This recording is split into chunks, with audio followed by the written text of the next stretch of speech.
Okay. We have to start the real gas equation.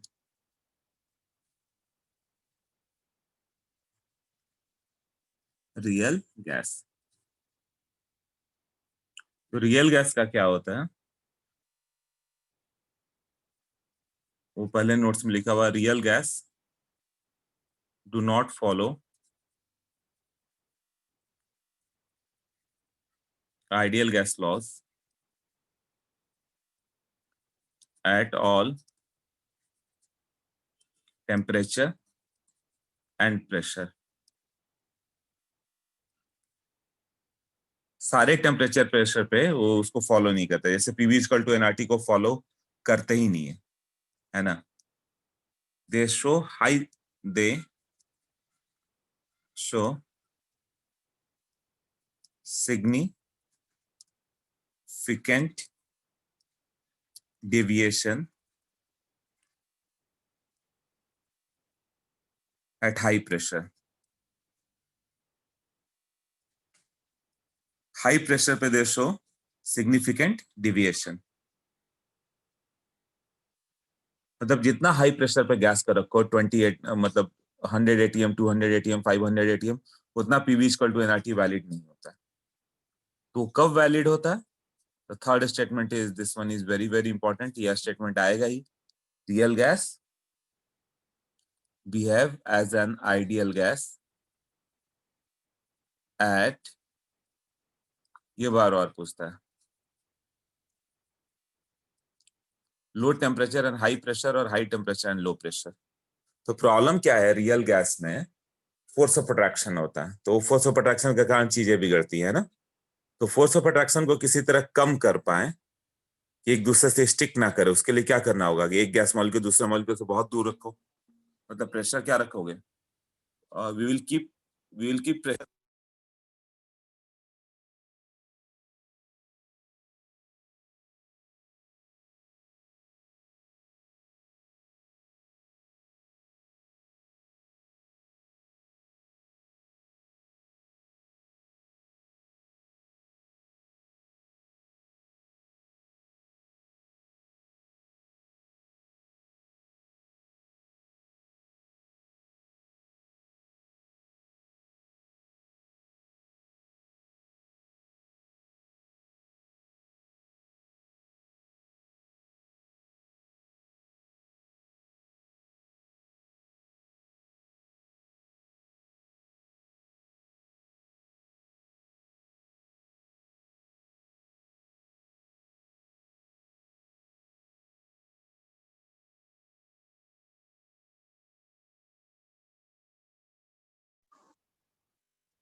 Real gas behaves as an ideal gas at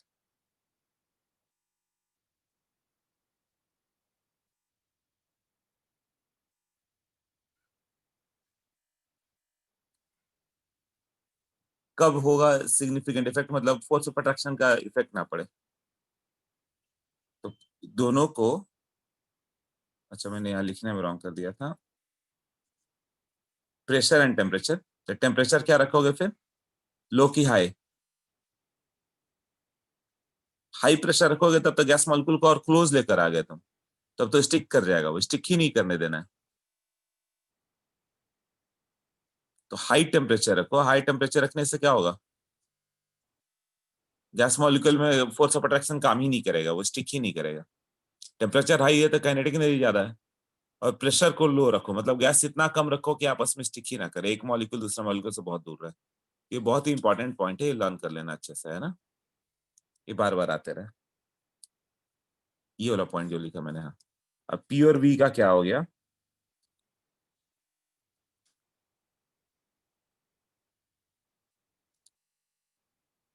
इस तरह से हो गया PV का। प्रेशर बढ़ाओगे तो वॉल्यूम कम होते जाता है आइडियल गैस का, यही पीवी ग्राफ है ना, हाइपरबोला। बट रियल गैस का क्या होता है, वो वॉल्यूम अलग अलग दिखता है, जैसे रियल गैस ऐसे दिखेगा, हाइड्रोजन गैस।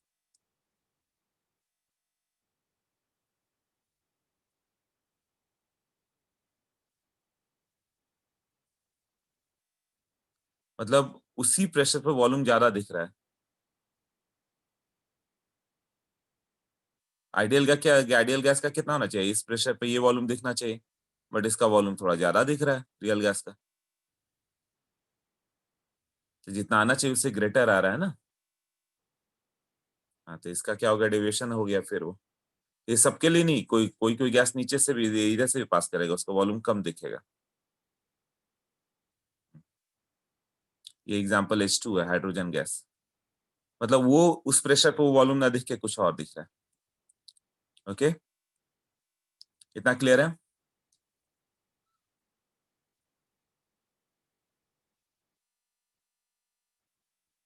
ओके,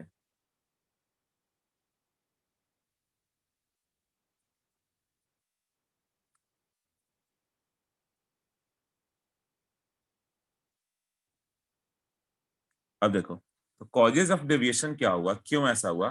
देखो, जैसे पीवी इक्वल टू एनआरटी होगा, मान लो नंबर ऑफ मोल्स एटीआरटी के मिलकर 10 है सपोज। नंबर ऑफ मोल मान लो 1 मोल हो गया, टेम्परेचर कुछ ऐसा ले लो, आर कुछ ऐसा ले लो, वैल्यू 10 आ रहा है, ठीक है, या 100 आ रहा है सपोज, ऐसा कुछ आ गया। तो क्या होगा, तुम प्रेशर 100 एटीएम रखोगे तो वॉल्यूम कितना आना चाहिए, 1। ये आइडियल का हो गया।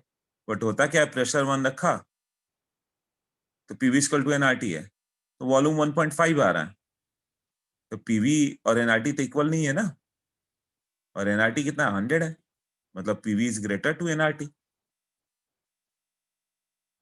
मतलब गैस क्या हो गया, जितना हम लोग सोच रहे थे उससे कम कंप्रेस हुआ। हम लोग सोच रहे थे कि 100 एटीएम डालेंगे तो गैस का वॉल्यूम डिक्रीज होकर 1 आएगा, बट वो तो 1.5 लीटर पर अटक गया वो। इसका मतलब क्या हो गया, गैसेस लेस कंप्रेसिबल, इतना कंप्रेस नहीं हो रहा। अब प्रेशर 100 देख रहा हो तो वॉल्यूम 0.8 आ जा रहा है। PV equal to not equal to NRT, यहाँ भी PV equal not equal to NRT है ना। क्या है, पीवी 80 एनआरटी है, तो ये तो कम हो गया। मतलब हम लोग गैस का जितना सोच रहे थे कंप्रेस करना चाहिए उससे कम आया, 1 लीटर आना चाहिए उससे ज्यादा कंप्रेस हुआ, सॉरी, वॉल्यूम कम आया, गैस कंप्रेस ज्यादा हुआ। तो तुम क्या बोलोगे इस केस में, गैस इज मोर कंप्रेसिबल।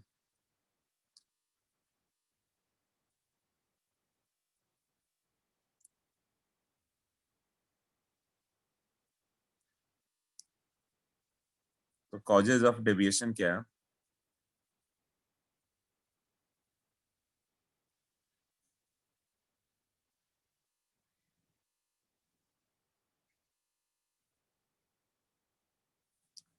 तो रॉन्ग एजम्पशन ऑफ,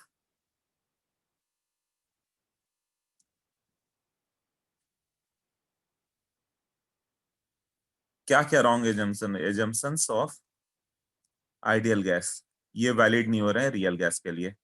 केटीजी के according, according to kinetic theory of gases, क्या क्या एजम्पशन थे। पहला, no interaction between gas molecule.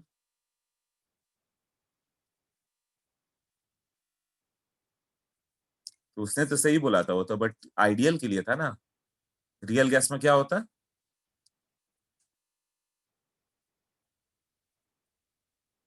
Ideal के लिए no interaction, but real gas में तो इंटरेक्शन होता है। और यहाँ पे volume of gas molecule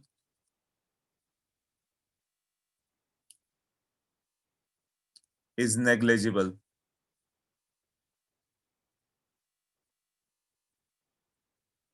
with respect to volume of vessel.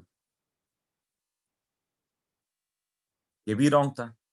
यदि तुम हाई प्रेशर पर डाल दोगे तो गैस मॉलिक्यूल का वॉल्यूम सिग्निफिकेंट हो जाएगा, इतना कि उस मॉलिक्यूल को मूव करने की जगह ही ना मिले। तो उसको वॉल्यूम ऑफ कंटेनर कहाँ मिला मूव करने को, कम ही वॉल्यूम मिल रहा है ना।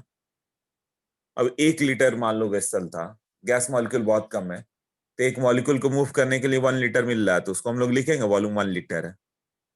बट मॉलिक्यूल ही तुम्हारा मान लो 500 ml का मॉलिक्यूल ही हो गया, इतना ज्यादा हाई प्रेशर पे है, तब गैस मॉलिक्यूल को 500 ही मिल रहा है, तो real volume,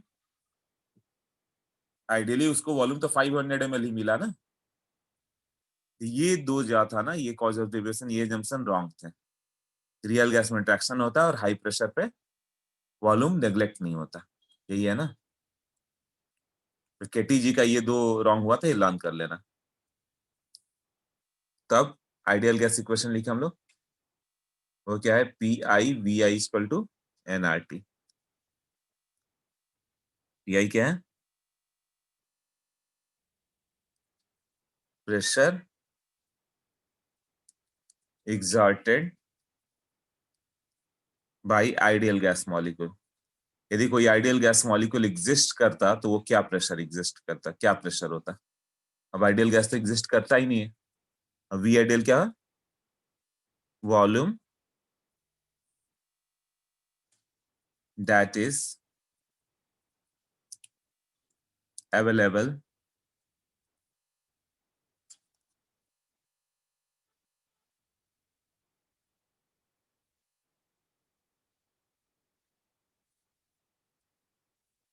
volume that is available for movement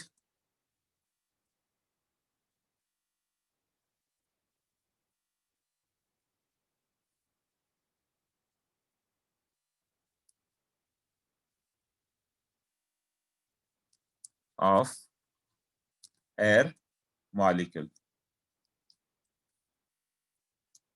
क्या वॉल्यूम अवेलेबल, यही है ना, मतलब कितना वॉल्यूम अवेलेबल है। और यदि आइडियल गैस रहता तो क्या प्रेशर लगाता, तो इसका क्या क्या आएगा देखो।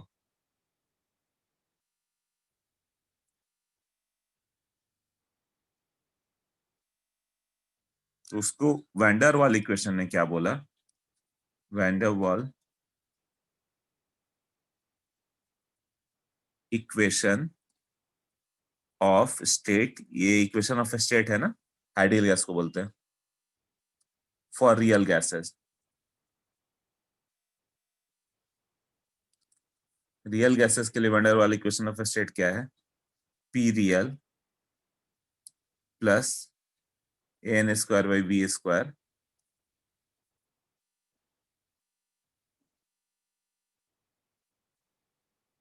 ये हो गया V minus N B equal to N R T. तो यहाँ पे एक एक्स्ट्रा टर्म्स आ गए ना सब, ये इंपॉर्टेंट है, ये अच्छे से लर्न कर लेना कि रियल गैस का इक्वेशन है। ये भी मालूम है मुझे, मैं बेस्ट टू में पिछले बार यही था कि 4 दिन बाद मतलब जब सिलेबस खत्म हुआ फरवरी में पूछा था कि what is the real gas equation, इस पे पूरा क्वेश्चन सॉल्व करोगे, but real gas equation best में किसी को याद नहीं था। बचपन में सबको याद था, साथ में उन्हें ये भी याद था कि इस पेज पे ऐसे 3 क्वेश्चन दिए थे, तो सब आईटी में चले गए, जिन्हें ये सब याद था। बाकी जो नहीं रिवाइज करेंगे वो तो फिर मुश्किल हो जाता उनका। यही क्वेश्चन मैंने पूछा था फिर, तो दिखाने के लिए, पेरेंट्स आते हैं दिखाने के लिए कि कितना पढ़ते हैं बच्चे, कुछ भी याद नहीं रहता, तो कहाँ से हो सकता है। Pressure exerted by real gas molecule. सोचो तुम्हें N2 मिला, O2 मिला, सब तो रियल गैस है, आइडियल गैस तो एग्जिस्ट ही नहीं करता, वो एक इमेजिनरी गैस हो गया, हाइपोथेटिकल। तो CO2 गैस को तुमने प्रेशर मेजर कर दिया 5 atm, तो 5 atm तुम जो प्रेशर रख रहे हो वो तो रियल गैस का हो गया। आइडियल गैस क्या प्रेशर लगाता है, वो कुछ और लगाएगा, वो हाई प्रेशर लगाएगा। रियल गैस कम प्रेशर लगाता है क्योंकि पीछे वाले मॉलिक्यूल उसको अट्रैक्ट करके रखते हैं। CO2 जा रहा है, बाकी CO2 मॉलिक्यूल उसे अट्रैक्ट करके रखे रहे हैं, तो जैसे ही वॉल पे स्ट्राइक करेगा कम वेलोसिटी से स्ट्राइक कर रहा है, तो उतना प्रेशर नहीं लगा पा रहा है। जैसे तुम किसी चीज को पुश करने जा रहे हो, कोई पीछे से तुम्हें खींच रहा है, तो उतना प्रेशर नहीं अप्लाई कर पाओगे।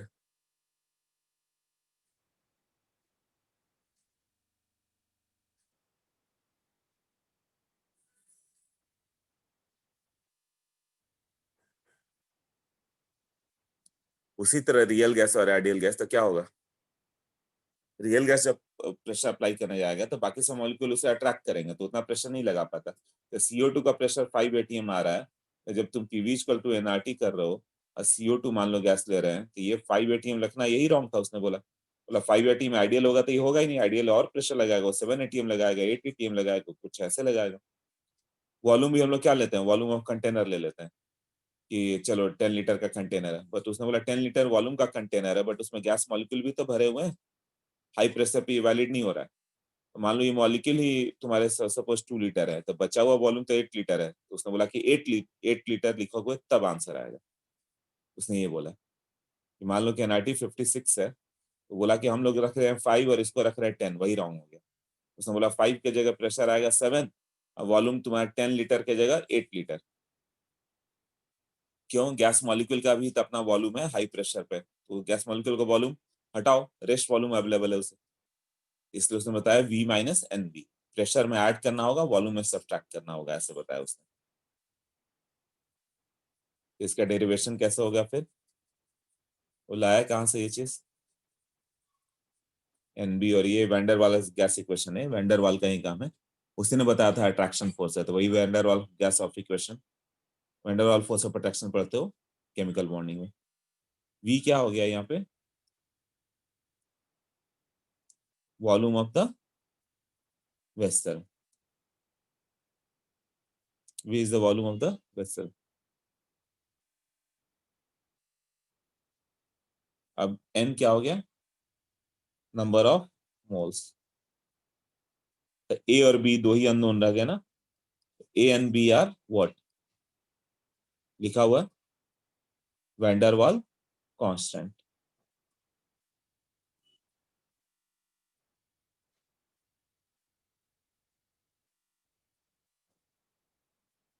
बोथ आर कैरेक्टरिस्टिक्स कांस्टेंट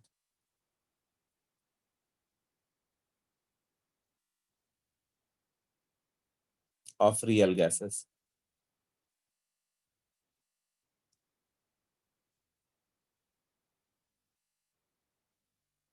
और this value depends upon the nature of the gas. अब ये हर गैस का अपना अलग अलग होगा। NH3 का अपना ए का वैल्यू, CO2 का अपना ए का वैल्यू, ए और बी सबका अलग अलग होता है। तो ए क्या है मेजर? देखो लिखा हुआ नोट्स में, a is the major of attractive force, जिसमें जितना ज्यादा van Waals force of attraction होगा। Van Waals force of attraction किस पे डिपेंड था? मॉलिक्यूलर मास था। SO2 का ग्रेटर होगा देन O2 देन H2। ए क्या है? अट्रैक्टिव फोर्स को मेजर करता है। और बी क्या है? Measures the size of the molecule. जिस मॉलिक्यूल का साइज ज्यादा होगा उसका बी का वैल्यू ग्रेटर होगा, more the value of B. तो ए क्या मेजर किया? अट्रैक्शन फोर्स, नोट्स में लिखा हुआ सही से है ना। और B size of the molecule. अब यूनिट क्या होगा? यूनिट ऑफ ए प्रेशर का यूनिट आएगा ना। AN square by V square क्या है? प्रेशर है। प्रेशर मतलब ATM ले लो। तो ए का यूनिट सोचो क्या हो गया? ATM लीटर स्क्वायर पर मोल स्क्वायर ना। और V माइनस एन बी था, मतलब NB क्या हो गया? वॉल्यूम हो गया। तो B का यूनिट क्या हो गया? वॉल्यूम मतलब लीटर पर मोल। हाँ, इसका प्रूफ क्या है? वैसे इसकी जरूरत नहीं है, ये कई बुक में दिया भी नहीं है वॉल्यूम वाला प्रूफ, है ना। तुम्हें क्या करना है? कंसिडर बाइमॉलिकुलर कॉलिजन, ये जो प्रूफ में लिख रहा हूँ। अब इसका एंड रिजल्ट इंपॉर्टेंट है, वो फॉर्मूला आता है। बाइमॉलिकुलर कॉलिजन, दो मॉलिक्यूल कोलाइड करने जा रहे हैं, तब क्या होगा जब ये दो मॉलिक्यूल ऐसे आके कोलाइड करते हैं?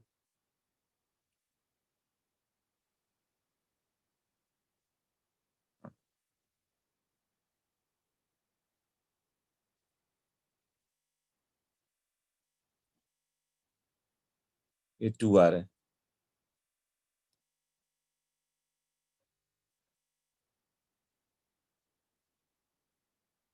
हाँ, तब ये तुम बोल सकते हो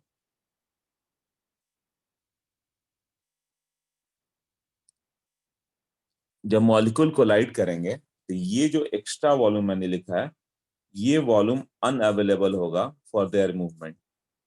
अनअवेलेबल वॉल्यूम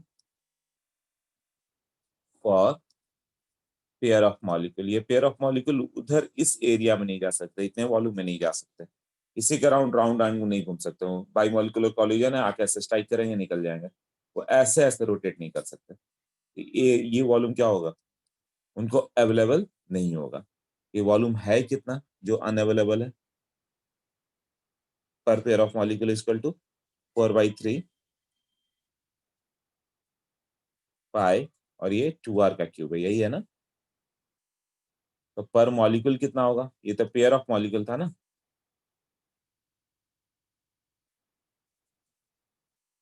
अनअवेलेबल वॉल्यूम ये equal to 8 into volume of molecule ले लो, 8 इंटू 4/3 πr क्यू। तब कितना बच जाएगा ये, 8 की जगह एक मॉलिक्यूल लोगे तो 4 into volume of molecule, 4 into 4/3 πr Q, यही बचा ना। सो पर मोल कितना होगा, मल्टीप्लाइड बाई Na, और उसी को बी लिखेंगे हम लोग, 4 into V M into Na। और इस चीज को हम लोग लिख देते हैं बी, मतलब पर मोल कितना वॉल्यूम अनअवेलेबल है। तो एन मोल के लिए अनअवेलेबल वॉल्यूम एन बी होगा, तो वही वॉल्यूम करेक्शन कितना हो गया, वॉल्यूम आइडियली अवेलेबल कितना हो गया, volume of the vessel minus N B. B क्या हो गया, अनअवेलेबल वॉल्यूम पर मोल। पर मोल कितना है ये ना, तो ये फॉर्मूला इंपॉर्टेंट है, ये क्वेश्चन डायरेक्ट आता है। B equal to 4 V M N A, तुम्हें रेडियस दे देगा और पूछेगा बी का वैल्यू बताओ। तो रेडियस मालूम है तो 4/3 πr क्यूब कर देना, एक मॉलिक्यूल का वॉल्यूम आ गया, 4 से मल्टीप्लाई कर देना, इंटू एवोगाड्रो से मल्टीप्लाई कर देना, तो ये आएगा, ये फॉर्मूला एक आएगा, ठीक है ना।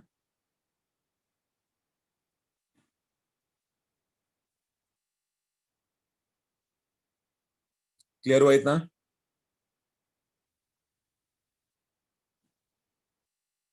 Yes okay. हाँ तो बस ये फॉर्मूला याद रखो, काम हो जाता अपना। कभी आ सकता है, वैसे इतना इंपॉर्टेंट नहीं है, बट आया तो ये फॉर्मूला, जैसे इन लोग के टेस्ट में मैंने बोला था आएगा, आ गया, बट वो डेटा ही रॉन्ग था। तो तुम लोग में भी आएगा ये क्वेश्चन, अभी तो याद रहेगा, फिर आएगा ये देखना, फिर तुम्हें नवंबर दिसंबर में भी आएगा, जनवरी में, अगले साल, तब तक सब जीरो, तब नहीं याद आएगा। हाँ बट जिससे याद आ रहा है उसका आईटी भी हो जाता है फिर। ये बी का वैल्यू 4, ये 4, ये लिखना है। इसीलिए फॉर्मूला का एक बुक रखो या नोट्स इतना बार रिवाइज करो ना कि वो सारी चीजें याद रखा, और फॉर्मूला। प्रेशर करेक्शन देखें, प्रेशर बोला गया कि रियल गैस का जो प्रेशर है आइडियल गैस उससे ज्यादा प्रेशर लगाएगा, यदि आइडियल गैस एग्जिस्ट करता तो ज्यादा प्रेशर लगाता। क्यों, उसने बोला गया कि पी आइडियल जो होगा वो कितना होगा, रियल गैस का प्रेशर प्लस इसमें हम लोग कुछ क्वांटिटी ऐड करेंगे an² / b², ये हो गया पी रियल प्लस पी, हो गया करेक्शन टर्म।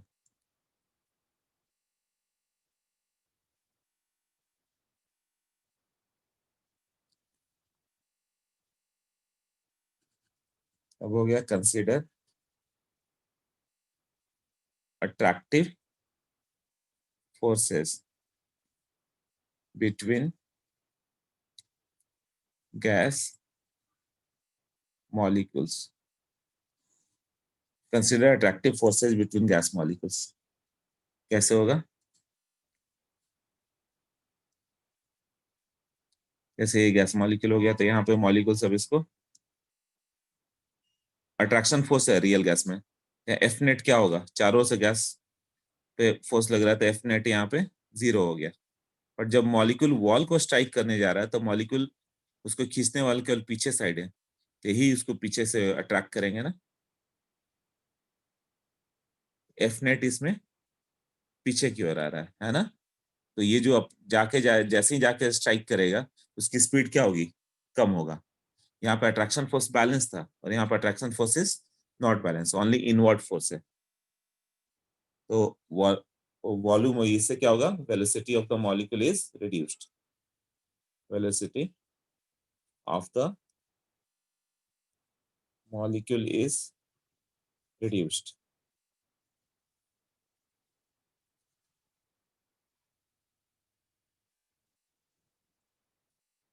तो देखो नोट्स में लिखा हुआ है, when real gas molecule strikes on the wall of vessel less pressure is generated। क्यों, due to attraction force by the gas molecule, यही था ना। अब ये जनरेटेड प्रेशर किस पे डिपेंड करेगा, जो प्रेशर होगा, जैसे मान लो कि मैं प्रेशर अप्लाई कर रहा हूँ 10 न्यूटन, कोई मुझे पीछे से पुल कर रहा था, मैंने 9 न्यूटन ही अप्लाई किया, तो टोटल प्रेशर लॉस क्या बोलोगे? अच्छा 1 न्यूटन का प्रेशर लॉस हुआ। अब तुम भी अप्लाई कर रहे हो और लोग भी अप्लाई कर रहे हैं, ऐसे जितने सारे लोग अप्लाई कर रहे हैं सबका एक एक न्यूटन लॉस होता जा रहा है, क्योंकि पीछे से पुल करने वाले लोग हैं जो उन्हें अट्रैक्ट नहीं करने दे रहे हैं, वो इस तरह से नहीं करने जा रहे हैं। तो हम लोग का जो डेल्टा पी होगा वो क्या होगा? जितने मॉलिक्यूल कोलाइड कर रहे हैं उसके अकॉर्डिंग आया ना। 10 मॉलिक्यूल हो गया तो 10 न्यूटन लॉस हो गया, 100 मॉलिक्यूल है तो 100 न्यूटन लॉस हुआ, ऐसा। अब पीछे जो अट्रैक्ट करने वाले इन पे भी डिपेंड करेगा, यहाँ पे जितने ज्यादा मॉलिक्यूल हैं अट्रैक्ट करने वाले उतना लॉस होगा, 1 न्यूटन की जगह 2-2 न्यूटन का लॉस होगा यदि बहुत ज्यादा हो गया ये। तो डेल्टा पी यहाँ जो जितने मॉलिक्यूल हैं उन पे भी डिपेंड करेगा और जो इतने मॉलिक्यूल स्ट्राइक करने जा रहे हैं उन पे भी डिपेंड करेगा। तो डेल्टा पी उतना ही कम होगा जितना ज्यादा मॉलिक्यूल्स होंगे हाई डेंसिटी से। तो डेल्टा पी क्या डिपेंड करेगा? देखो,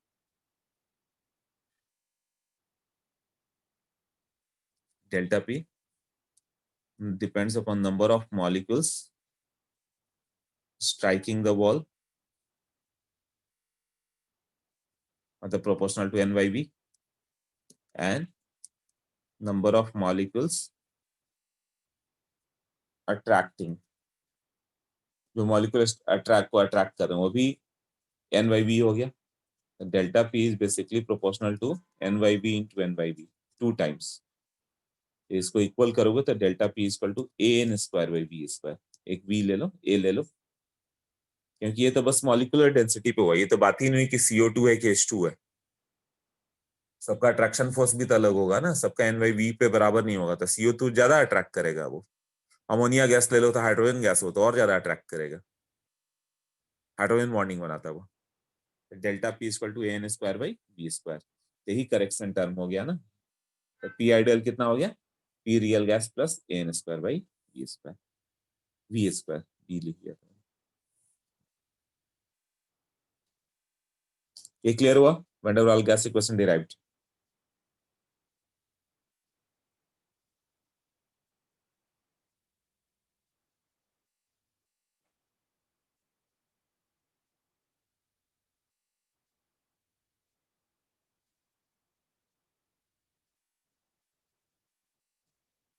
ओके,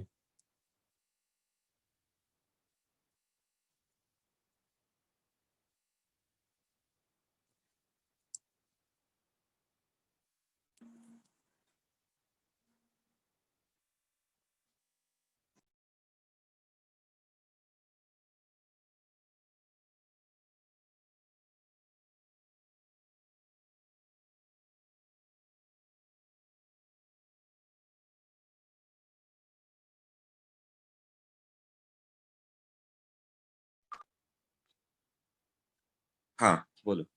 ये हुआ attractive forces dominates between the gas molecule, यहाँ तक कर लिया हम लोगों ने। रहे कंप्रेसिबिलिटी फैक्टर की बात करें, compressive compressibility factor.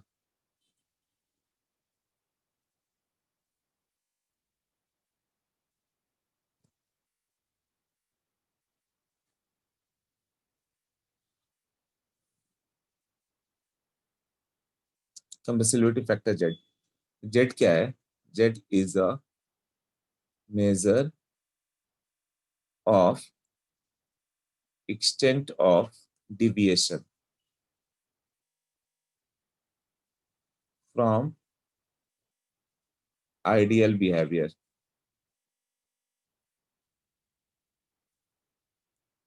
of a real gas।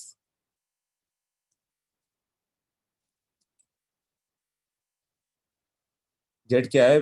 Measure of extent of deviation from ideal behaviour of a real gas.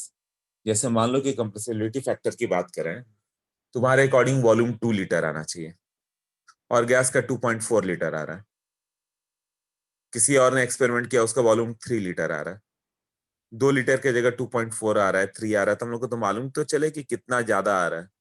तो कैसे डिसाइड करेंगे हम लोग? तो देखेंगे कि रियलिटी में वॉल्यूम क्या आ रहा था और आइडियली कितना आना चाहिए। जैसे 2.4/2, तुम बोलोगे अच्छा कंप्रेसिबिलिटी फैक्टर 1.2 है, 2.4 लीटर आया, आना चाहिए था 2। किसी का 3 आया, आना चाहिए था 2, मतलब उसका 1.5 है। तो उसको मेजर करेंगे ना कि कितना डेविएशन है, तो कितना डेविएशन है, मतलब आइडियल के रिस्पेक्ट में किधर जा रहा है।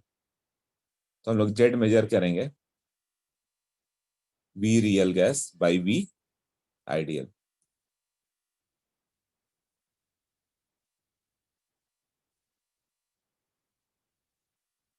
हाँ, मतलब रियलिटी मेजर करोगे कि वी रियल के रिस्पेक्ट में कितना आ रहा है। ये वी रियल कितना हो जाएगा, वी रियल ये N R T by P होगा, आइडियल रहेगा तो ये हो जाएगा P V real by N R T. ये जेड का वैल्यू हो गया, P V real by N R T.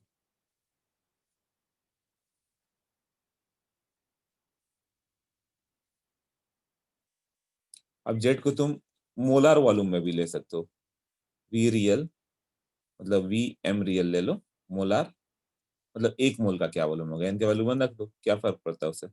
V M ideal ले लो तो भी चलेगा। अब जेड का वैल्यू ग्रेटर देन 1, तो गैस क्या हो गया, मतलब V real is greater than V ideal, तो गैस इज लेस कंप्रेसिबल और मोर कंप्रेसिबल, क्या होगा।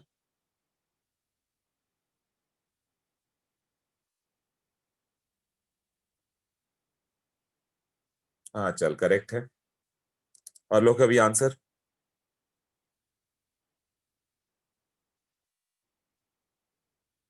हाँ आयुष करेक्ट है। और ये आता है क्वेश्चन सब डायरेक्ट।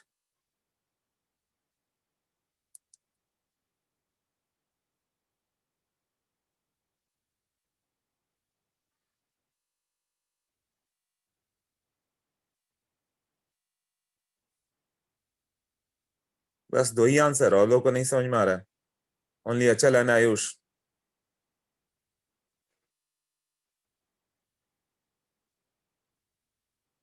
अचल and Ayush only.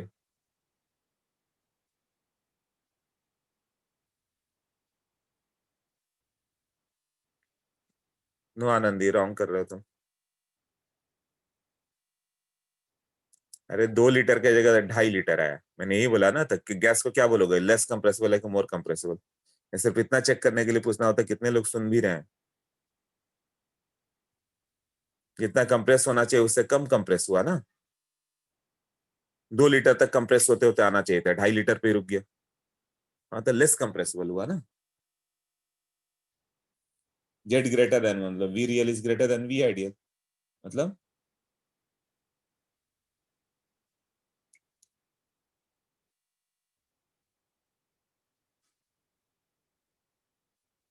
Less compressible, मतलब कंप्रेस नहीं हो रहा, मतलब repulsive forces are dominant, repulsive forces are dominant. और जेड लेस देन 1 हुआ तो मतलब वी आइडियल 2 लीटर है और वी रियल 2 से भी कम है, 1.5। हाँ तो मोर कंप्रेसिबल ना।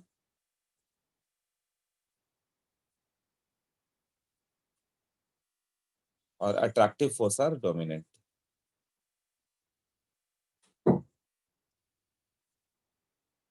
और जेड इक्वल टू 1 मतलब आइडियल हो गया। हाँ एक, एक, इसे समझो, मैं जस्ट 2 मिनट मारा हूँ, कोई आएगा।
ओके, इतना क्लियर हो गया अभी जो जो बताया जेड का वैल्यू? Yes, okay. तो जेड इक्वल टू क्या था अपना? Be real by be ideal.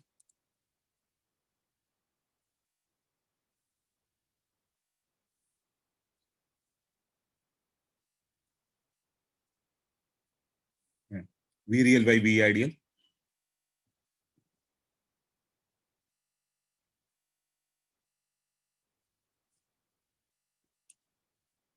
Ideal gas के लिए एनआईटी बाई पी लगा सकते हो।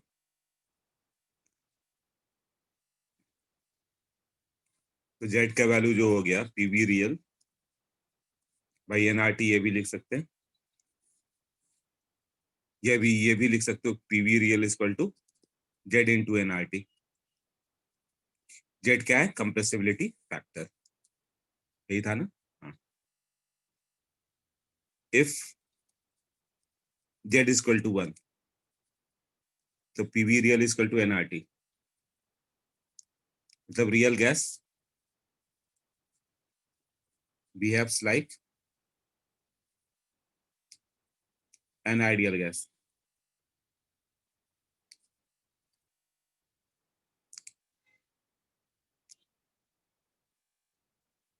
अब क्या हो गया? जेड किसका फंक्शन है? Function of temperature and pressure. Z दोनों पे डिपेंड करेगा। टेम्परेचर क्या था, प्रेशर क्या था, है ना? फॉर रियल गैसेस ही होता है ना।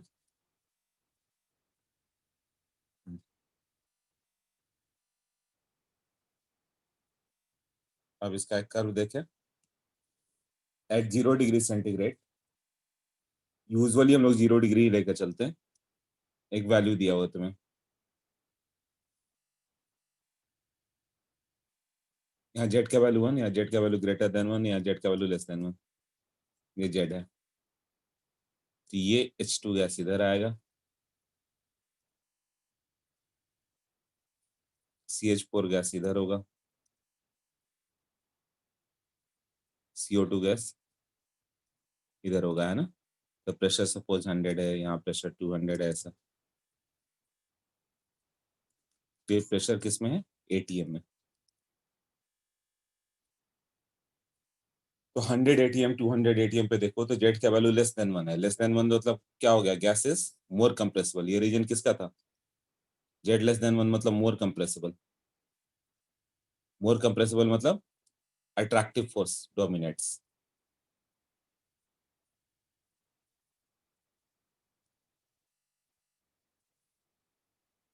इधर जेड ग्रेटर देन 1 है, मतलब repulsive forces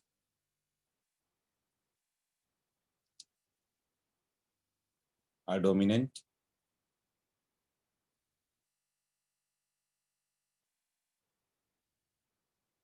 repulsive force dominant मतलब क्या हो गया यहाँ पे? अ, ये लेस कंप्रेसिबल का यही हुआ ना? ये सब पॉइंट याद होना चाहिए। लेस कंप्रेसिबल है, ग्रेटर देन 1 है, इसको ऊपर वाला ये इंपॉर्टेंट कर्व करना है बहुत। ठीक है।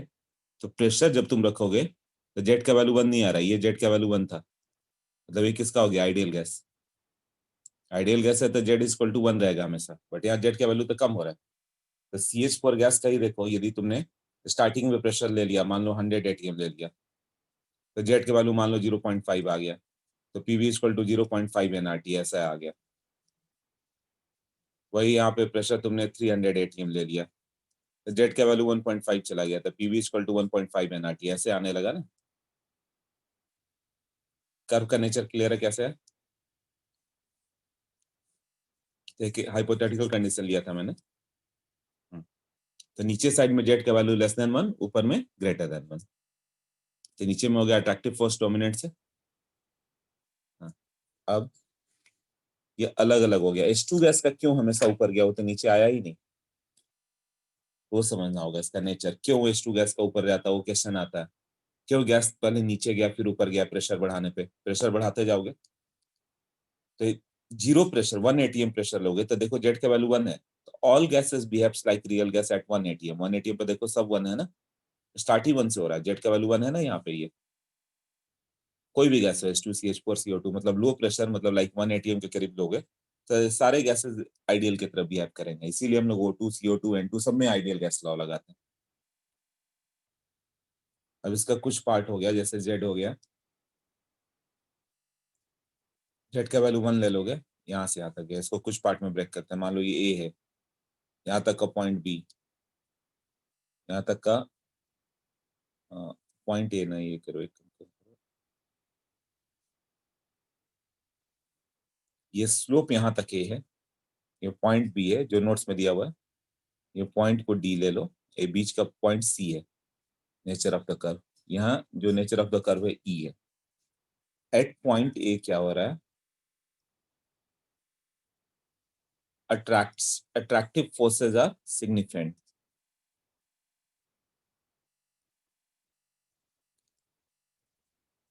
अट्रैक्टिव फोर्सेस सिग्निफिकेंट हो गए तो गैसेस आपस में स्टिक करेंगे, यही होगा ना, तो गैस मोर कंप्रेसिबल हो गया, तो जितना ज्यादा अट्रैक्टिव फोर्स उतना गैस कंप्रेस होता ही है, तो जेट के वैल्यू उतना ही तुम्हारा क्या हो गया, लेस देन 1 की ओर हो गया, निगेटिव होते चला गया। पॉइंट पे बी पे जाके वो रुका वहां पे, तो पॉइंट बी क्या हो गया, अट्रैक्टिव फोर्सेज आर मैक्सिमम, अब इससे ज्यादा वो नहीं जा पा रहा है। अब यहाँ से बढ़ना स्टार्ट हुआ, प्रेशर बढ़ा रहे हो, तो बी से डी के बीच में क्या हो रहा है, एट पॉइंट सी क्या आ रहा है,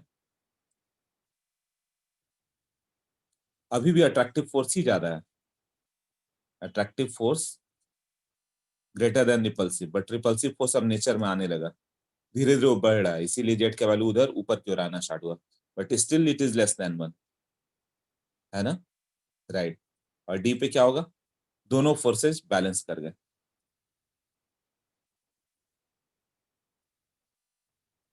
यहाँ पे क्या होगा, आइडियल गैस बिहेव करेगा ना, एक ऐसा पॉइंट आएगा, ऐसा प्रेशर जहाँ पे आइडियल गैस जैसा बिहेव करेगा, एक तो इनिशियल जीरो प्रेशर पे, और एक पॉइंट डी पे, वहां भी जेट का वैल्यू 1 है ना, यहाँ पे real gas behaves like ideal gas, और पॉइंट ई के अबव क्या हो गया, वो जेट का वैल्यू बढ़ते गया, हाँ repulsive forces are dominant, correct.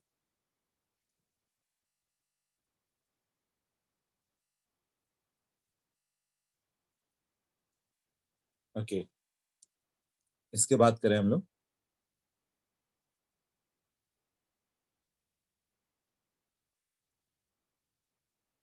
Wander walls equation की बात करें, गैस इक्वेशन की, तो क्या था, P प्लस AN² / V², अच्छे से याद कर लेना ये formula, V - ANB = nRT,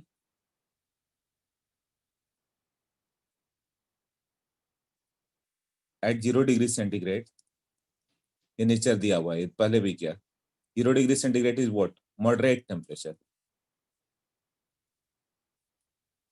temperature नहीं दिया हुआ तो ये ले लो, जनरली कंसिडर्ड दिस टेम्परेचर, है ना, usually when temperature is not given, take this temperature,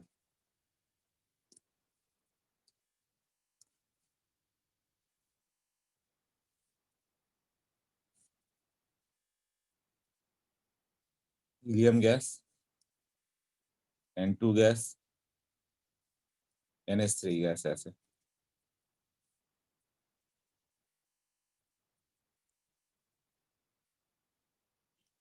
NH3 नीचे से पूरा डेविएट किया क्योंकि अट्रैक्शन फोर्स ज्यादा होगा, N2 में अट्रैक्शन फोर्स थोड़ा और कम होगा, मॉलिक्यूलर मास, NH3 में हाइड्रोजन बॉन्डिंग, हीलियम में और कम होगा, ऐसे चला गया। अब अलग अलग 4 पॉइंट देखेंगे हम लोग, 4 5, पहला हो गया एट वेरी लो प्रेशर, क्या होगा, जेट का वैल्यू 1 आया था ना, मतलब all gases behave like ideal gas, at very low pressure की बात करें हम लोग, तो होगा क्या, if pressure is tends to zero तो क्या होगा, और वॉल्यूम टेंड्स टू इंफिनिटी, तब ये पॉइंट आने वाला है ना, देन जेट टेंड्स टू 1,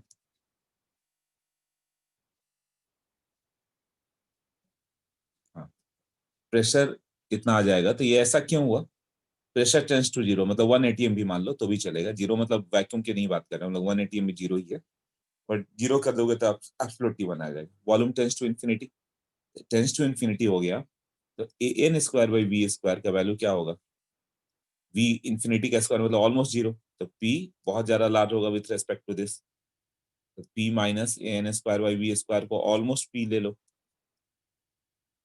और इधर भी क्या हो गया? वी माइनस एन बी, ये वेरी लार्ज है, तो क्या होगा? ये नेग्लेक्टेड होगा ना, ये भी ऑलमोस्ट बी हो गया, तो इक्वेशन क्या बन गया? P V equal to NRT बन गया ना। Ideal gas behaves like, real gas behaves like ideal gas at very low temperature, very low pressure. Clear ना? केवल प्रेशर भी कम कर दो तो सारे गैस इधर आ जाएंगे। हाँ, नाउ हम लोग जाते हैं लो प्रेशर करें, जिसमें निगेटिव था, नीचे क्यों रहा था ना, जेड का वैल्यू 1 से थोड़ा सा छोटा, लो प्रेशर मतलब ये जोन है ना, तब क्या होगा?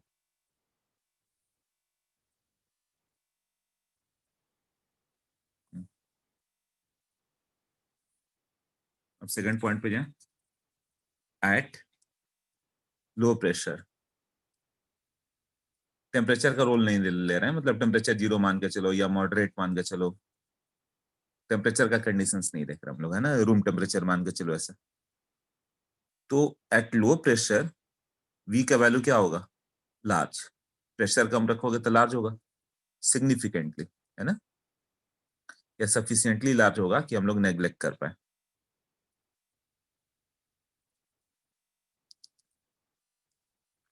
इतना लार्ज होगा कि वी इज गैस मॉलिक्यूल के रिस्पेक्ट में एनबी को नेग्लेक्ट कर सकते।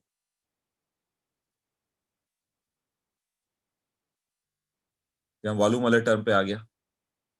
अब जब इक्वेशन रखेंगे हम लोग तो P plus A N square by B square, यहाँ पे सिर्फ B बच जाएगा और ये एनआरटी बच गया, एन भी नेग्लेक्ट हो चुका है।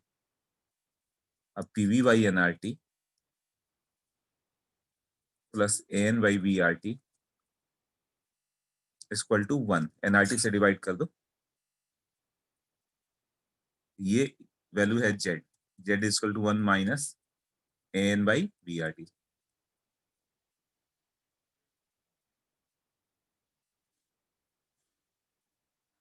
अब क्लियर हुआ जेड का वैल्यू 1 से छोटा क्यों था? ये रेंज क्या हो गया, तो तुम इधर से इधर जा रहे हो, हाँ, तो ये जेड ऐसे डिक्रीज हो रहा है, जेड का वैल्यू कितना था? 1 minus N by B R T. Okay, third पे चले हम लोग, थोड़ा और आगे चले, अब ऊपर जाना स्टार्ट होगा, है ना।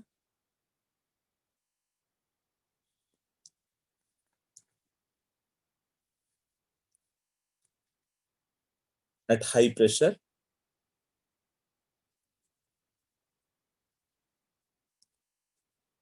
अब हाई प्रेशर मतलब 200 300 एटीएम, है ना, बहुत ज्यादा हाई प्रेशर हो गया, जैसे एलपीजी गैस, लिक्विड पेट्रोलियम, ये जो गैस रखते हैं हम लोग, तो क्या होता है, वो तो पूरा लिक्विफाई हो जाता है हाई प्रेशर पे गैसेस। तो जब बहुत हाई प्रेशर पे रखा जाए तो क्या होगा? वॉल्यूम बहुत कम अवेलेबल होगा, वॉल्यूम का वो स्मॉल वैल्यू आ जाएगा, हाई प्रेशर पे गैस का वॉल्यूम कम होगा ना, तब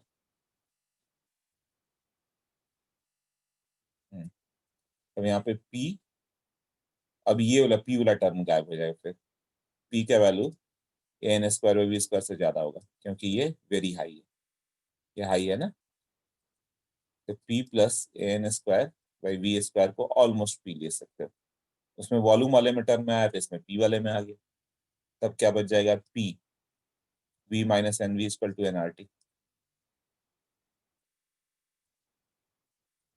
इससे जेड निकाल दोगे फिर उसी तरह से, तो पी क्या लिखा था? V minus N V equal to N R T, N R T से डिवाइड कर दो,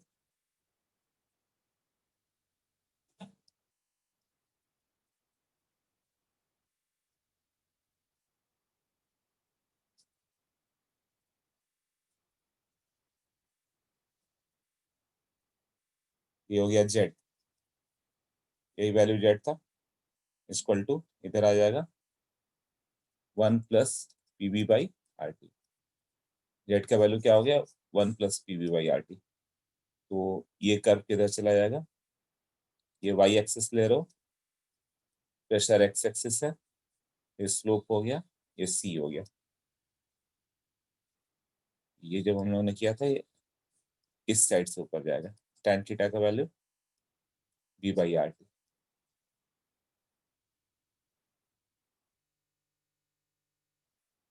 ऐसे तो जितना तुम प्रेशर बढ़ाते जाओगे उतना जेड का वैल्यू बढ़ेगा। Z is directly proportional to P ना। यहाँ क्या हो गया, Z is directly proportional to P, ऐसे है ना। एग्जैक्टली नॉट डायरेक्टली, क्योंकि वन प्लस है ना, तो बढ़ते जाएगा इस तरह से, स्ट्रेट लाइन है। हाँ, तो यहाँ क्या हो गया, वो अब जेड का वैल्यू बढ़ते जा रहा है, मतलब रिपल्सिव फोर्स से वर्क कर रहा है। इसके बाद at low pressure and high temperature, जो मैंने बोला था, at low pressure and high temperature, इसमें रियल गैसेस की तरह बिहेव करेगा ना, रियल गैस आइडियल गैस की तरह बिहेव करेगा, यही कंडीशन बोला था। टेम्परेचर भी हाई है, प्रेशर भी लो है, इसका मतलब टेम्परेचर भी तुमने बढ़ाया है, प्रेशर लो है, वॉल्यूम भी हाई है, तो दोनों नेग्लेक्ट हो गया। वी भी क्या हो गया, एनबी के रिस्पेक्ट में नेग्लेक्ट हो गया, या प्रेशर भी एन स्क्वायर बाई वी के स्क्वायर के रिस्पेक्ट में n square by V square neglect हो गया, तो PV equal to N R T आ गया। ये कंडीशन सबसे ज्यादा आता है, वैसे चारों कंडीशन आता है। थ्योरेटिकल क्वेश्चंस आते हैं, ये जो पर्सन हम लोग कर रहे हैं केवल थ्योरेटिकल क्वेश्चंस, न्यूमेरिकल बहुत कम है इसमें। कब अट्रैक्टिव फोर्स से जाएगा, कब रिपल्सिव फोर्स से जाएगा, यही सब होगा ना। कुछ भी नहीं है, देखोगे तो मतलब चैप्टर खत्म हो चुका है, न्यूमेरिकल तुम कर लोगे सब। थियरी क्या क्या आ सकता है वो देखना है। वही पूछेगा क्या है, Z less then one, attractive force, repulsive force, hydrogen gas की वैल्यू हमेशा जेड का वैल्यू क्यों ग्रेटर देन वन होता है।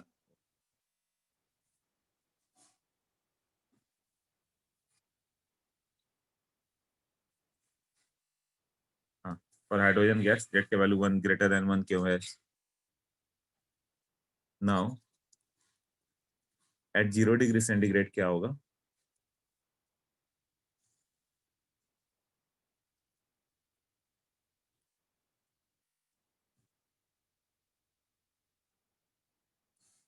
ये है लो प्रेशर, इसको मान के चलोगे मॉडरेट प्रेशर। लो प्रेशर देखो कितना, 100 ATM, 90 ATM, 100 ATM, सबको लो ही मान रहे हैं हम लोग। और ये यहाँ के बाद से हाई प्रेशर मान लो, ऐसे।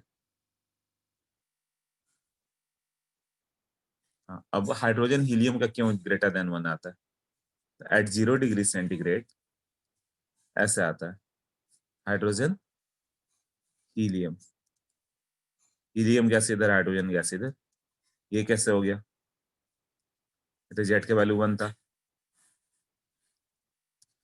ये इसमें क्या अट्रैक्टिव फोर्स सिग्निफिकेंट नहीं है क्या, नहीं है, क्यों, ए का वैल्यू नेग्लेजिबल होता है।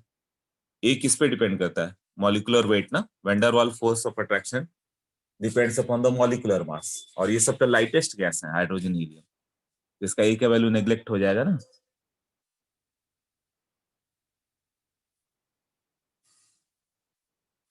तो अट्रैक्टिव फोर्स ही नहीं है, तो कर्व नीचे ही नहीं गया, ऊपर ही चलते गया। अब इसका स्लोप करोगे, ए इज वेरी स्मॉल,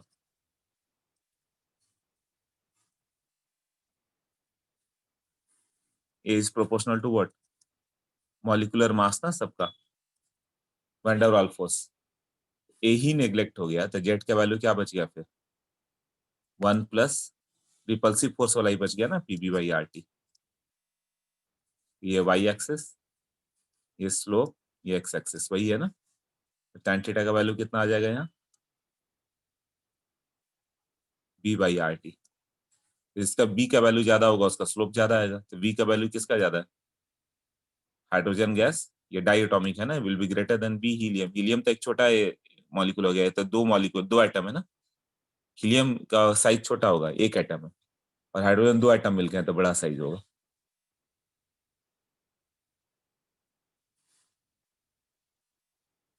हाँ, तो स्लोप किसका ज्यादा आ गया, H2 का। ये क्लियर हो गया क्यों ऐसा होगा,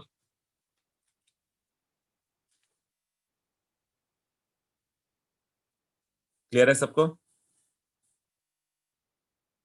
ओके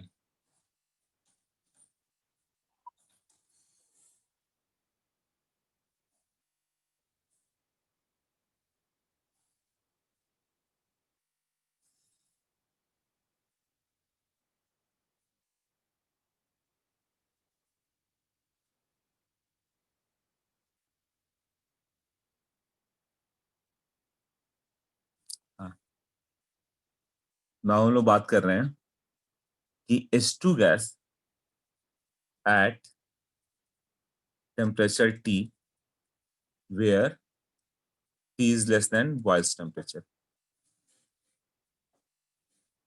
TB क्या है? boils temperature.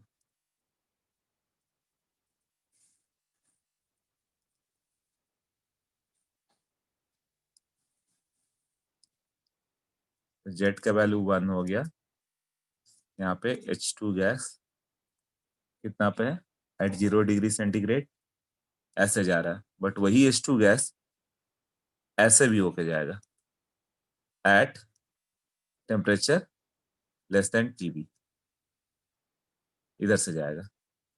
बॉयल्स टेम्परेचर से कम रहेगा तो कोई भी गैस इधर से नीचे से जाएगा, मतलब उसमें भी अट्रैक्टिव फोर्स आएगा। For hydrogen gas boils temperature जो होता है 110 केल्विन, तो 110 केल्विन से ज्यादा रहा तो कर्व किधर जाएगा? ऊपर की ओर जाएगा, मतलब वो नीचे आएगा ही नहीं। और 110 से कम केल्विन पे लोगे तुम, मतलब -200 डिग्री सेंटीग्रेड वगैरह, तब वो नीचे भी जाएगा, तब ऊपर जा रहा है। ठीक है, तो गैस कूल रखोगे तो अट्रैक्टिव फोर्स डोमिनेंट होने लगता है, तो नीचे से जा रहा है वो। बट वो कूलिंग टेम्परेचर क्या है? Boils temperature. बॉयल्स टेम्परेचर का डेफिनेशन क्या हो गया?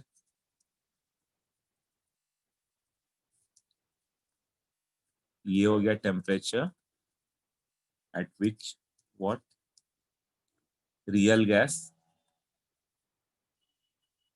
behave as an ideal gas in certain low pressure range. Temperature at which real gas behaves as an ideal gas in certain low pressure range. Certain low pressure पे real gas ideal gas की तरह behave करे, वो temperature. जैसे hydrogen gas के लिए 110 kelvin लोगे, pressure कम रखा तुमने तो बहुत दूर तक वो आइडियल गैस की तरह बिहेव करेगा। 10 एटीएम, 20 एटीएम, 30 एटीएम सब पे रियल गैस की तरह बिहेव करेगा। जब प्रेशर हाई करोगे तब रियल गैस नहीं रहेगा, but certain low pressure zone में इस टेम्परेचर पे लोगे तो वो रियल गैस की आइडियल गैस की तरह बिहेव करेगा। बट इससे हाई टेम्परेचर पे आ जाओ, जैसे 0 डिग्री सेंटीग्रेड, तो कोई भी प्रेशर लो, हमेशा वो क्या है? रियल गैस की तरह बिहेव किया। The real gas behaves like as an ideal gas at boils temperature, यही है ना? ये वो टेम्परेचर है जहां पे all real gas ideal gas की तरफ बिहेव करेंगे। Real gas behave as an ideal gas at Boyle's temperature. Main portion अपना गैसेस कवर हो गया। इसके बाद जो है थोड़ा साइड पोर्शन है, ये सब है ना, उतना इंपॉर्टेंट नहीं है, बस 10-15 मिनट और लेगा। ये सब ग्रे एरिया में, लेस इंपॉर्टेंट। ओके, वेंडर वाली क्वेश्चन से हम लोग और कुछ आगे डिराइव कर रहे हैं। वेरियल कोएफिशिएंट, कभी कभी क्वेश्चन पूछता है कि सेकंड वेरियल कोएफिशिएंट क्या होगा।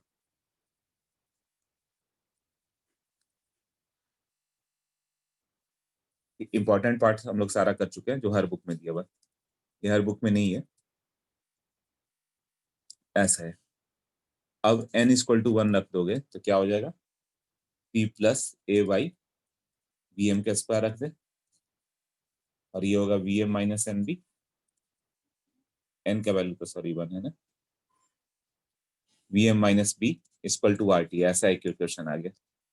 तब ये हो गया p equal to V M क्या हो गया? पर मोल एन का वैल्यू 1 ले लोगे, है ना? तो P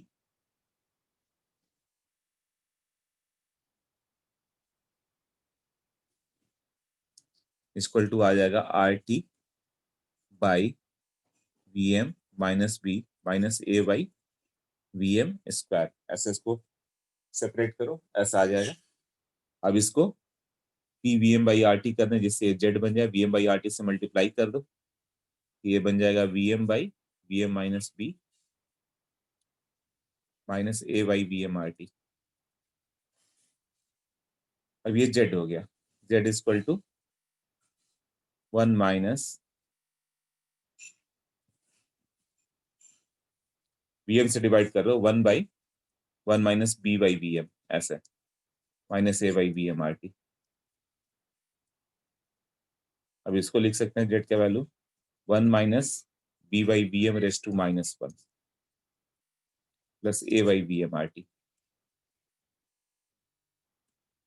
तो वीरियल इक्वेशन का फॉर्म हम लोग लिखने की कोशिश कर रहे हैं। तो जेड का वैल्यू जो मैंने लिखा था 1 by VM raise to minus 1, इसको सिंप्लीफाई करते करते यहाँ पे आ गया हम लोग, minus A by VM RT। अब एक फॉर्मूला होता है 1 by X raise to minus 1, mathematics में आएगा 1 plus X square plus X cube, ऐसा। तो जेड का वैल्यू जो होगा 1 माइनस एक्स की जगह क्या है, b by V m, 1 plus B by V m plus B by V M का square plus B by V M का क्यूब प्लस ऐसा minus A by B m R T, ऐसा। तो Z का जो वैल्यू होगा 1 minus b minus A by R T आएगा, ये होगा V m 1 by B m plus B by B square by B m का square plus B Q by B M cube, ऐसे। तो जेड का जो वैल्यू हो गया, एक वीरियल कोएफिशिएंट लिखते हैं 1 plus B by B M, ये कोएफिशिएंट्स हो गए, plus C by V M square plus D by V M cube, ऐसा इक्वेशन लिखना है और इससे इक्वेट करते हैं ये दो को।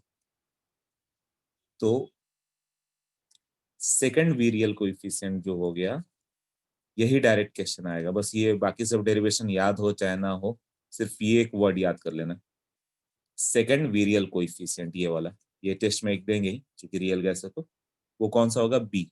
उसका वैल्यू कितना होगा इक्वेट करोगे तो b minus A by R T. तुम्हें बी ये आएगा, बस यही फॉर्मूला याद कर लो, b minus A by R T आता है। सेकंड थर्ड वर्ड नहीं आता है। थर्ड का क्या होगा वैसे, थर्ड वीरियल कोएफिशिएंट क्या हो गया, सी हो गया अपना,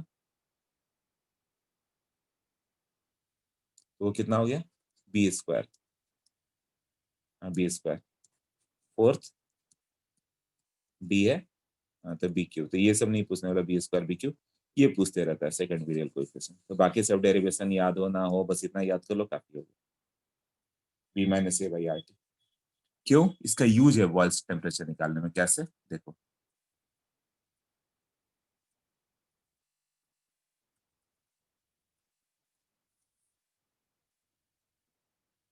इन लो प्रेशर जोन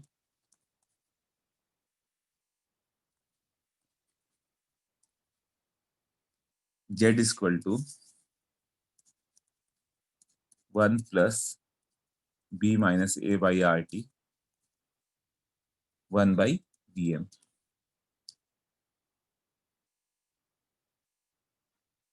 ऐसे आता है। लो प्रेशर जोन में करोगे तो बाकी सारी आगे की वैल्यू क्या होगा, नेग्लेक्ट हो गया, सिर्फ बच जाएगा यही।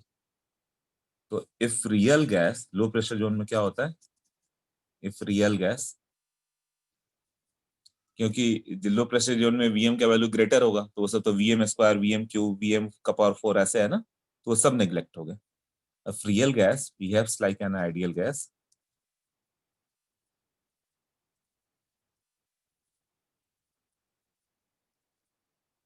तो क्या होगा, जेड का वैल्यू 1। जेड का वैल्यू 1 पुट कर दिया तुमने, तो ये कितना हो जाएगा डेरिवेशन में, 1 इक्वल टू हाँ, तब ये मतलब B minus A by R T क्या होगा, 0 आएगा ना फिर। तो टी का वैल्यू कितना हो गया, ए बाई आर पी। अब ये एक इंपॉर्टेंट इक्वेशन है, इसी को बॉयज टेम्परेचर बोलते हैं। यही टेम्परेचर है जहाँ जेड का वैल्यू 1 होगा। रियल कोएफिशिएंट्स हम लोगों ने ये डिराइव किया ना कि ऐसा कौन सा टेम्परेचर है जहाँ जेड का वैल्यू 1 आ जाए। जेड का वैल्यू 1 तभी आएगा जब B minus A by R T 0, और प्रेशर लो होना चाहिए ताकि बाकी वॉल्यूम वाले टर्म 0 हो जाए। तो at T equal to Boyle's temperature क्या होगा, जेड का वैल्यू 1 होगा। तो स्टार्टिंग में जब तुम कर्व ऐसे लोगे तो ये सिग्निफिकेंटली ऐसे 1 के करीब जाते हुए ऐसे जाएगा। तो ये यहाँ से यहाँ का जो रेंज हो गया ना, ये क्या हो गया, जेड का वैल्यू ऑलमोस्ट 1 है ना, इस प्रेशर रेंज में। तो ये कब होगा, एट बॉयज टेम्परेचर। और तुमने टी कुछ और ले लिया तो वो ऐसे जाएगा, फिर नॉर्मल हो जाएगा वो।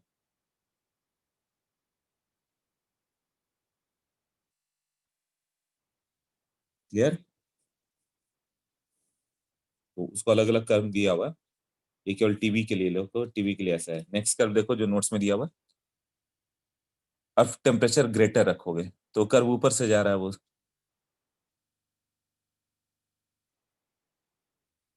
अब बॉयज टेम्परेचर से नीचे रखोगे तो नॉर्मल गैस हो गया, नॉर्मल गैस जैसे जाता है वैसे जाएगा। देख लो वो इक्वेशंस क्लियर है जो बुक नोट्स में दिया हुआ।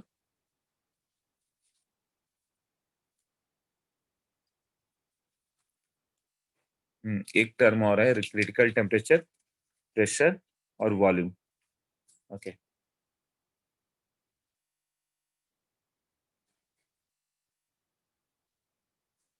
क्रिटिकल टेम्परेचर, प्रेशर वगैरह इसका भी डेफिनेशन सब इंपॉर्टेंट है कि ये है क्या।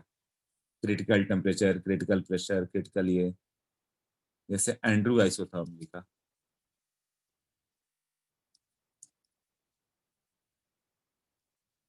तो आइडियल गैस का क्या होता है, आइसोथर्म मतलब क्या हो गया, T equal to constant. Temperature constant रखोगे तो प्रेशर वॉल्यूम का क्या रिलेशन होगा, ऐसे हाइपरबोला आ जाता है। पीवी इक्वल टू क्या था ना, Boyle's law. But real gas का क्या होगा, रियल गैस का टेम्परेचर रखते हुए तुम प्रेशर बढ़ाओ तो इसका तो वॉल्यूम कम होता गया। बट रियल गैस पे एक सर्टेन टेम्परेचर पे तुम प्रेशर बढ़ाते जाओगे, गैस को करते करते वो लिक्विड बन जाता है। एलपीजी है ना अपने पास, liquid petroleum, liquid petroleum gas जो है, तो प्रेशर बढ़ाने से गैस लिक्विड आ जाता है। तब क्या होगा, तब तो ये आइडियल गैस की तरफ यह भी नहीं किया। तो उसका जो कर्व होता है रियल गैसेस का, एक्चुअली वो क्या करता है कि यहाँ से तो स्टार्ट होगा बट ऐसे नहीं जाएगा, ये रॉन्ग हो जाएगा। वो यहाँ से जाएगा, अचानक वो लिक्विड बन के इधर चला गया, फिर ऐसे आ जाए। ये उसका कर्व का होता है। तो होता क्या है,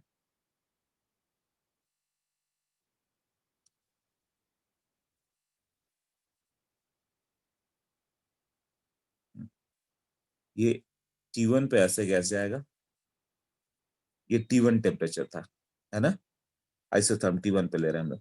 तो जैसे जैसे तुमने यहाँ पे प्रेशर वॉल्यूम है, प्रेशर बढ़ाते जाओ, गैस कंप्रेस होता गया, वॉल्यूम कम होता गया, और यहाँ से क्या हो जाएगा, वो गैस लिक्विड इक्विलिब्रियम में आ गया। अब वो गैस था लिक्विड बनना स्टार्ट हो गया, तो उसी प्रेशर पे वॉल्यूम पूरा श्रिंक हो जाएगा ना। तुम्हें प्रेशर बढ़ाने की जरूरत नहीं है, गैस लिक्विड बनने लगा तो उसी प्रेशर पे छोड़ दो, धीरे धीरे पूरा गैस लिक्विड बनते चला जाएगा। और इस प्रेशर पर जाकर पूरा लिक्विड बन गया। यहाँ पे लिक्विड और गैस क्या है, इक्विलिब्रियम में, यही है ना।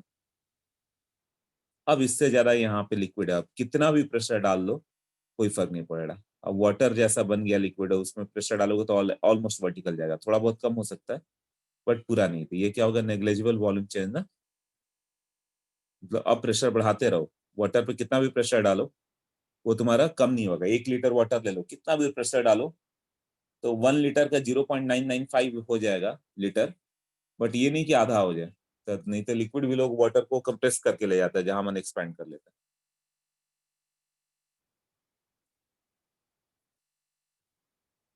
तो ये हो गया नेग्लिजिबल चेंज इन वॉल्यूम,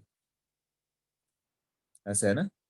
अब दूसरा गैस ले लो T2, वो इधर से जाएगा, तो वो हाई टेम्परेचर पर जाओगे तो जैसे यहाँ पे आइडियल गैस क्या था, पीवी इक्वल टू ये T1 टेम्परेचर, T2 टेम्परेचर वाला और ऊपर से गया था, कर्व याद होगा।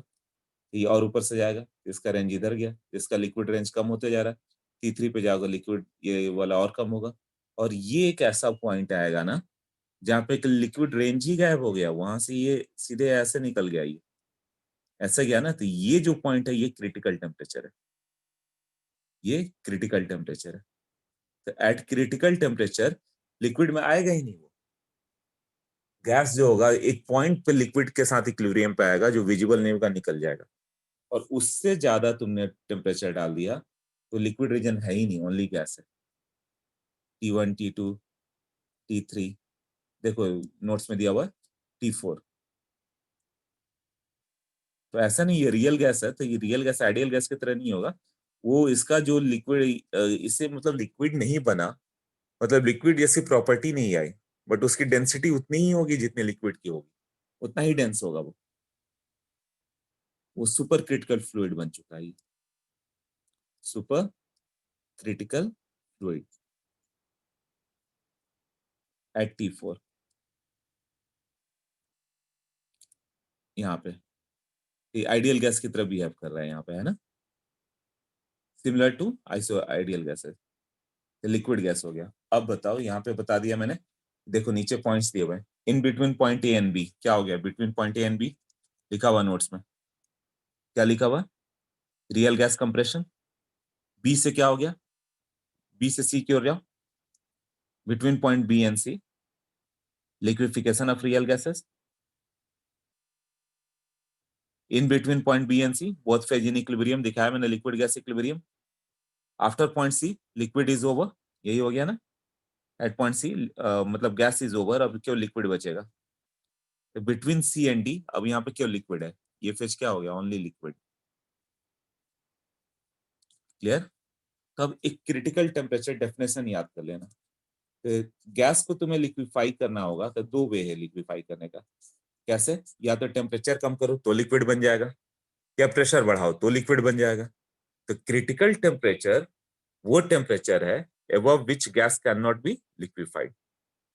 Critical temperature is that temperature, कौन सा temperature, above which gas cannot be liquefied, यही दिया हुआ है ना। वो क्या बन रहा है, आइडियल गैस की तरफ रिएक्ट कर रहा है ना, ये यहाँ पे देखो, इस टेम्परेचर के ऊपर क्या होगा, ये गैस में लिक्विफाई हुआ ही नहीं, ये सब लिक्विफाई हो गया इस टेम्परेचर पे।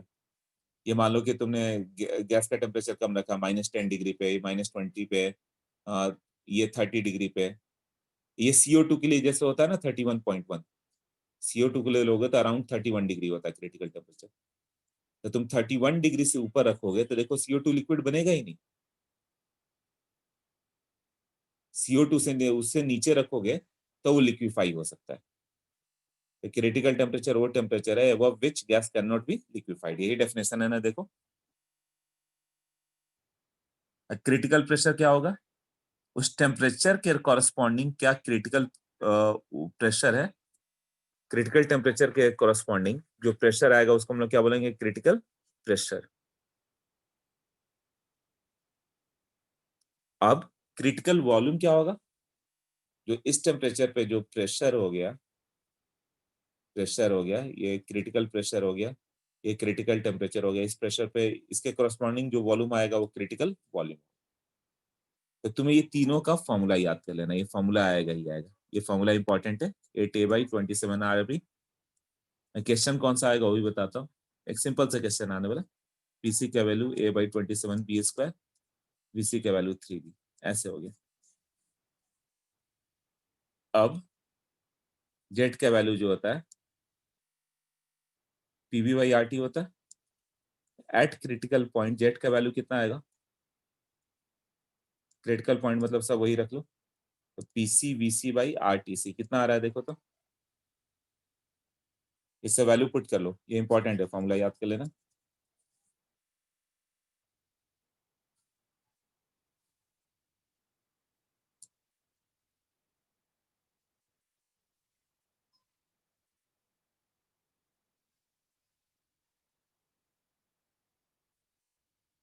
क्लियर हुआ अभी। हाँ तो ये वैल्यू रखोगे तो देखो 3/8 आ रहा है, तो ये क्वेश्चन आएगा ही, जेट का वैल्यू एट क्रिटिकल टेम्परेचर क्या है। बीच में एक और टर्म दिया हुआ है तुम लोग का, लॉ ऑफ करस्पॉन्डिंग स्टेट्स, तो वो नहीं करना है, बीच में एक पेज है डेरिवेशन करके लाया गया, उसकी जरूरत नहीं है। डेरिवेशन भूल जाओ, वो सब नहीं आता, वो मतलब सिलेबस में नहीं है, ना किसी बुक में। और लॉ ऑफ कॉरस्पॉन्डिंग स्टेट्स है, तो उसकी भी जरूरत नहीं है, वो छोड़ दो। नीचे कॉलिजन थियरी दिया हुआ है, राइट, उसमें बहुत सारे फॉर्मूला है, उतने याद भी नहीं होंगे और ना इंपॉर्टेंट है ना कभी आए हुए हैं, तो उसे भी नेग्लेक्ट कर सकते हो। देखो मैंने दिया हुआ है collision number, mean free path, collision frequency, है ना, ये कॉलिजन पैरामीटर्स है।